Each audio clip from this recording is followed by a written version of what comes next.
Hello and welcome to the Expo, Sim Racing Expo 2022. I'm here with Chris and Lawrence de Souza for the Expo. How's it going? Good, yeah, great.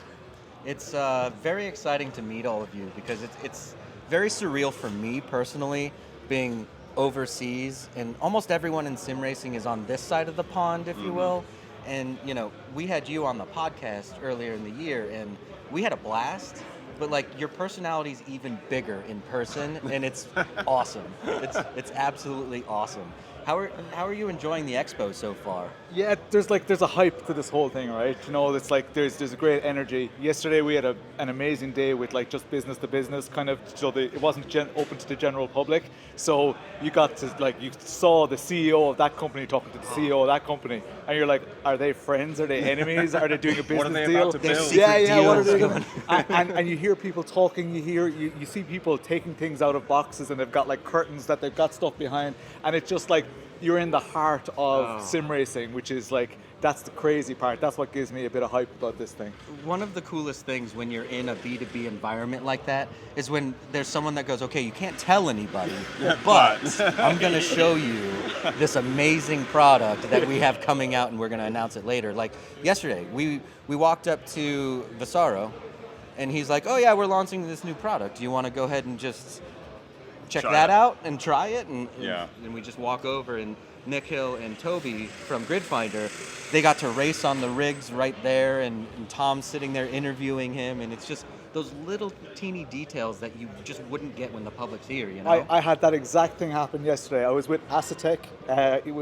yesterday morning, and the CEO asked someone, is that working yet? And I was kind of trying not to overhear. They brought me in behind the curtain, and they had a set of pedals with a real ABS pump on it. So real cool. ABS on a set of sim racing pedals. They said, is it all working? It was all working. So they said, okay, we'll put it out on display now. So it was like a game time decision.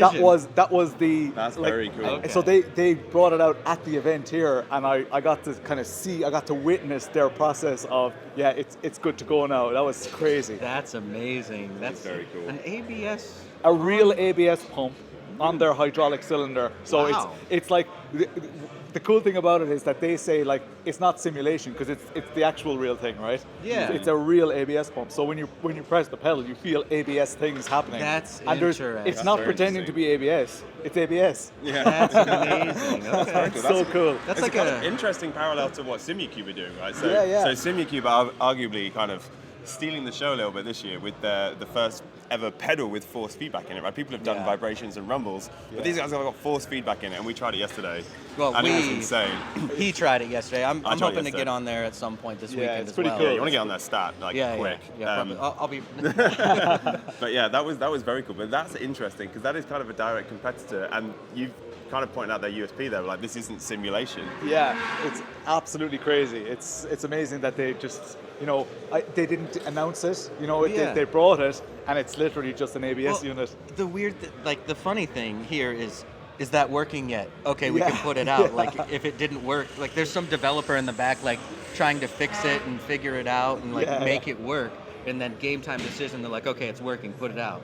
So you got to wonder if the stress level of those guys that are they're probably in the car trying to make it work somehow, and they get here and it's a hit. We see a lot more examples as well, Track Racer all of a sudden bringing sim racing products like steering wheels and pedals. So they didn't have the products ready for the expo, so they 3D printed them pretty much. So they've got display cases they look like working products, but they're pretty open. They're saying no, they're just 3D printed. That's just a shell of what we have. Exactly. Cube Controls did the same. They've launched the GTX2, which is their flagship wheel alongside the CSX3, and they have a non-working prototype, but you can see exactly what it's going to look like, and stuff like that is really cool. And I think we accept that because of the nature of an event. If they had put up social media posts about this is what our product is going to be, people would be like, that's just a 3D print.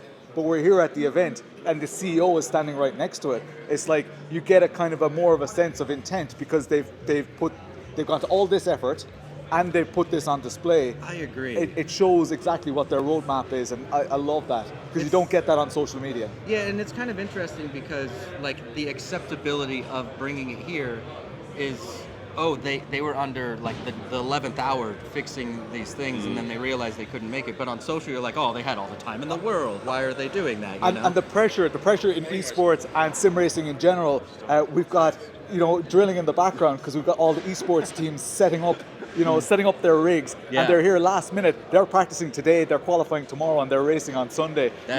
That for these huge events, and the pressure, you can see like the Williams team right next to us, and they're everywhere, and you can get that buzz, that excitement. It's crazy. It was very cool to see like the process of everything getting set up. So we got here, and of course the main stage was ready because they were streaming. The main stage is amazing. The main stage is absolutely incredible. Like you saw them on social, and you're like, okay, that's cool. But you get here, and you just kind of go, wow. That is the real deal. There's a Porsche parked in front of it. Yeah, and it's like my dream car Porsche too. So I'm like, oh, I'll just take it with me somehow. Whatever. Yeah. But even the vendors, in the actual hall out there where they're setting up all their stuff, they're taking stuff out of boxes, they're candid interviews because they're kind of like in the middle of working plus setting up, and it's a different environment and feel than we're going to get today. And today is we've got the Bavarian show going on next door. We walked past millions worth of cars on the way here, and we haven't actually entered the main hall yet. We're still at the main stage hall right now. Yep. And we're full of energy. Imagine what's going on in there. Well, yesterday we walked through that hall that had all the cars. There was not a single car. Nothing.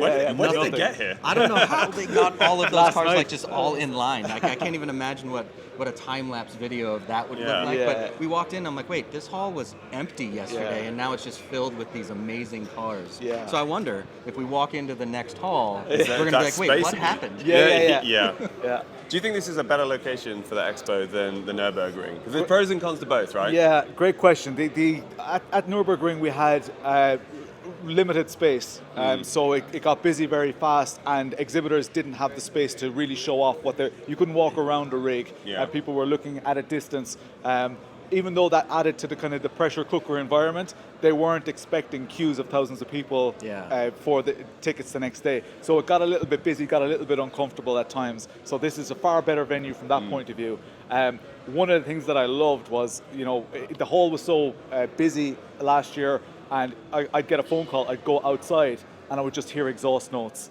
From the racetrack and from people just driving. There were people driving, you could see registration plates from other countries just to get a photo in front of the Nürburgring sign. They were getting out, and this big groups of people with really beautiful cars. They were going having lunch and stuff like that. So there's a completely different aspect to it.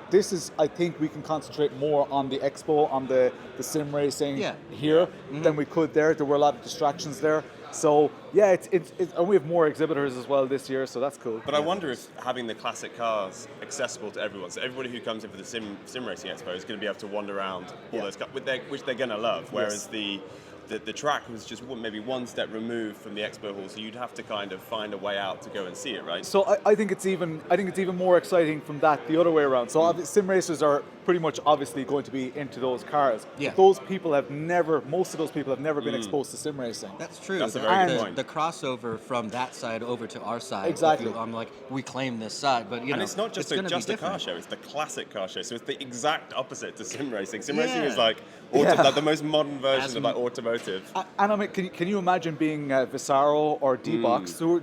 They sell very high-end products, and it's not for everybody. Yeah. There are people in there who have €1 million cars sitting there, and they're coming in here. They've got a simulator set up, and it's a proper old school. Did you go on it? Yeah, I had to go on it, and they've got the wooden steering wheel, H pattern, even like the wooden full dash. motion, amazing. Yeah.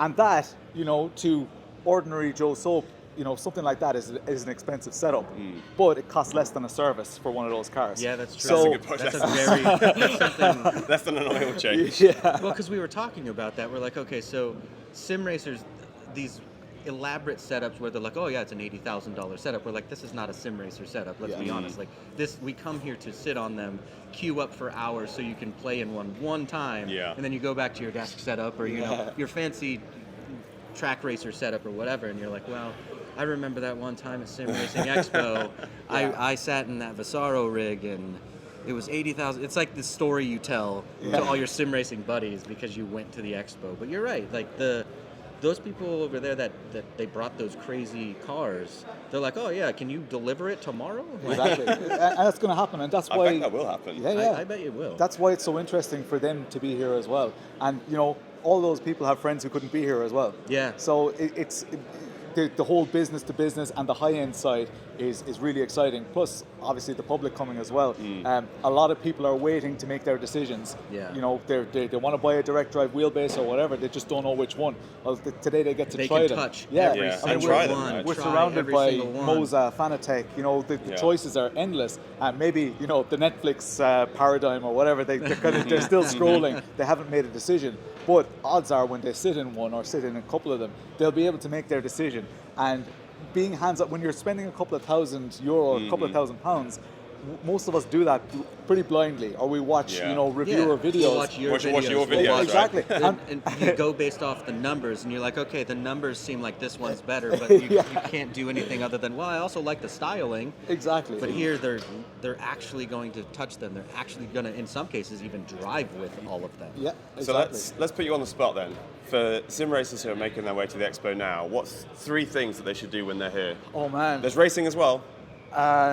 Yeah, oh man, that's definitely check out some of the talks at the main stage, because you get to make eye contact with these people who you would only ever see on podcasts or whatever. On Twitch, YouTube, whatever, yeah. Everybody, whether they're influencers or people working, staff or whatever, if you feel like approaching them and asking them a question, even if it's a difficult question, do it, because they have answers and they're very approachable. So friendly. That's why they're here. That's why they're here, yeah. In an event like this, they want you to ask the questions. It's not one of those things where they're trying to push you away and say, no, leave me alone. You're not walking into the office on a Tuesday morning, excuse me, I've got a question about Newton meters.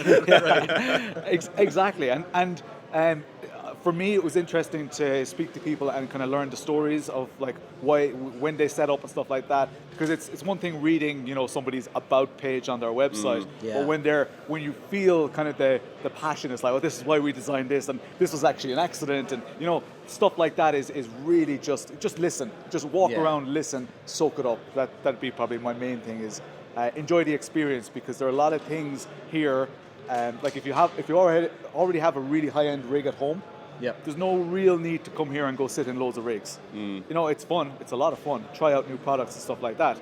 But try and make the event about the people as well. Meeting and go meet your favorite, social media influencers and stuff like that. They love to chat to you. They are just, I always say, we're just people with webcams. That's all we are. That's all you guys are too.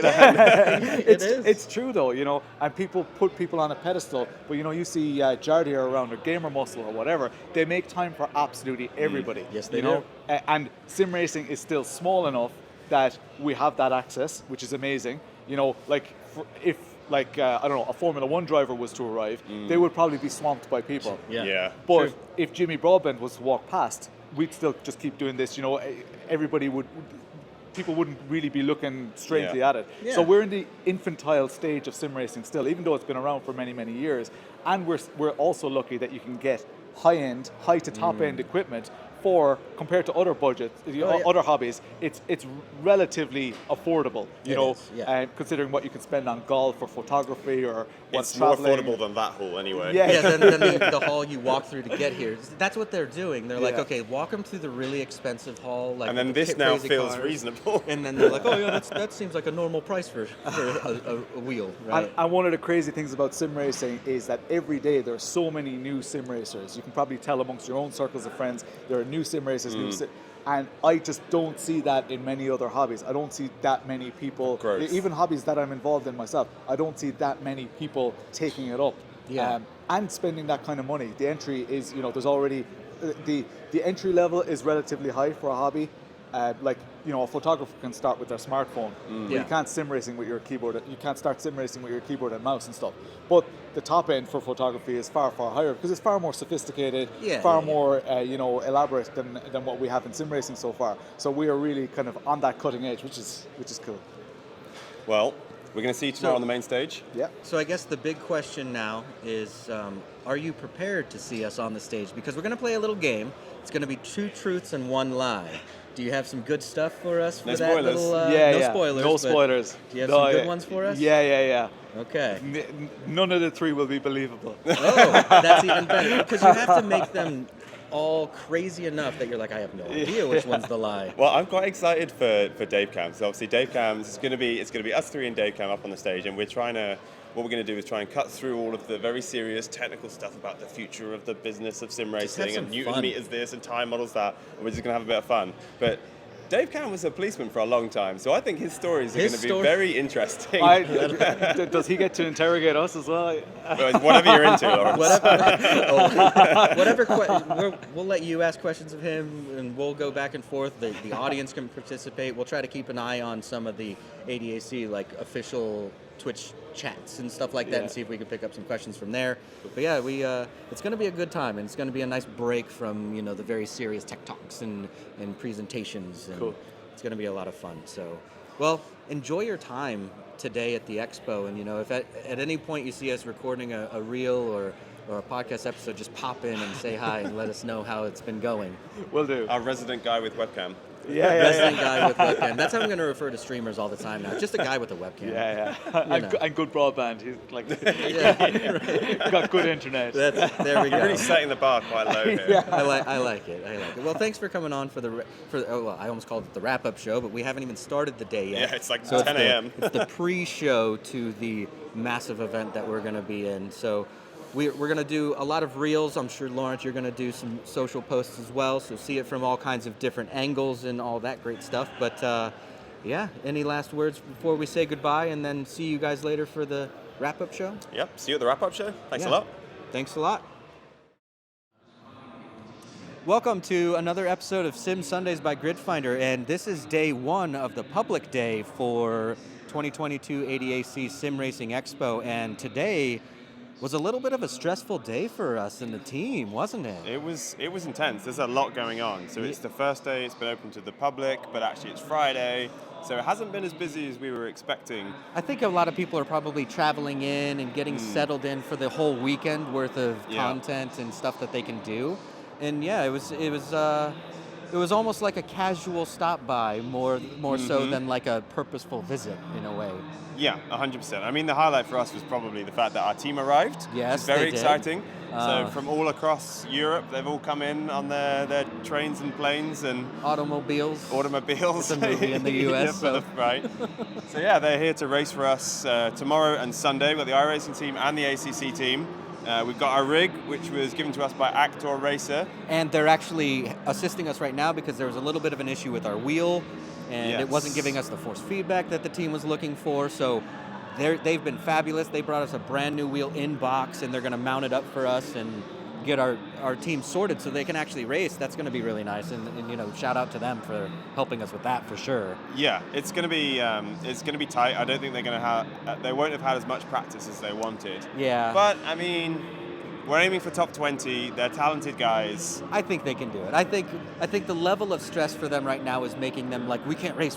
But when they get in the seat, they're on the broadcast, on the main stage, if you will. Yeah. I think they're really going to pull it together. And they've been on the main stage already today. Yes, they have. So they had the driver's press conference out there, which Tristan did an amazing job. He really did good up there. Yeah, Axel. And I think all in all for Gridfinder so far, this has been a really cool experience, especially having the whole team together, getting to just experience an expo together. We have loads of notes. Yes, we do. Loads of notes on things we've done wrong. We have learned some lessons.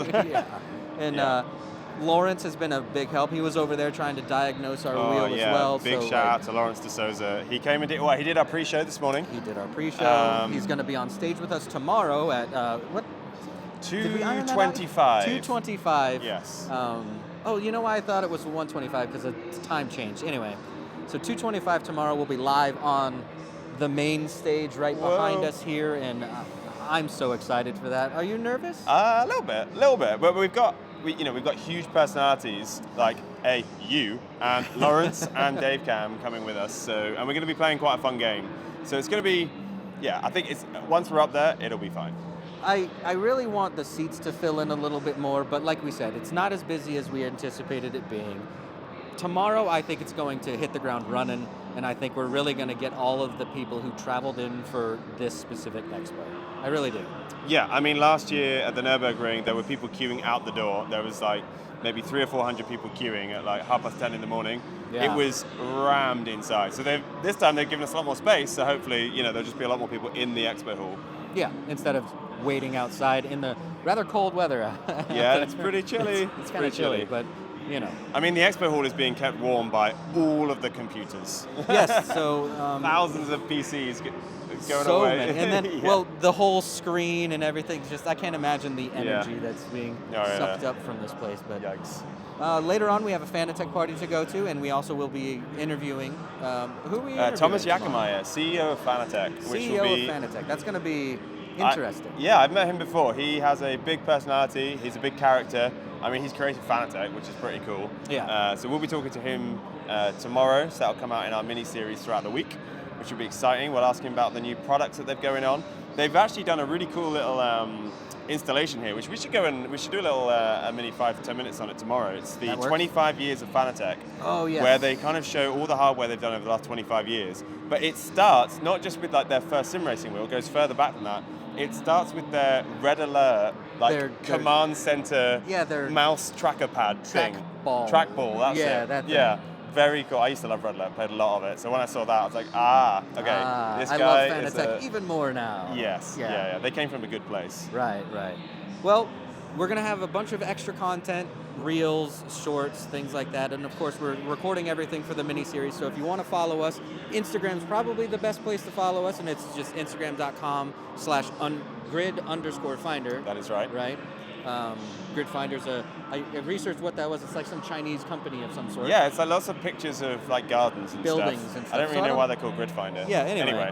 But follow us over there. We will have a pre-show probably each day to just kind of intro, what we plan on doing and all that great stuff. So tune in tomorrow. That'll be released on podcast services right around 10 a.m. local Germany time. But other than that, anything left to say to the listeners? That's it. Great. Thanks for following the Sim Racing Expo 2022 journey. And don't forget to tune into the ADAC official stream for when we're actually on stage. We'll see you tomorrow. Goodbye.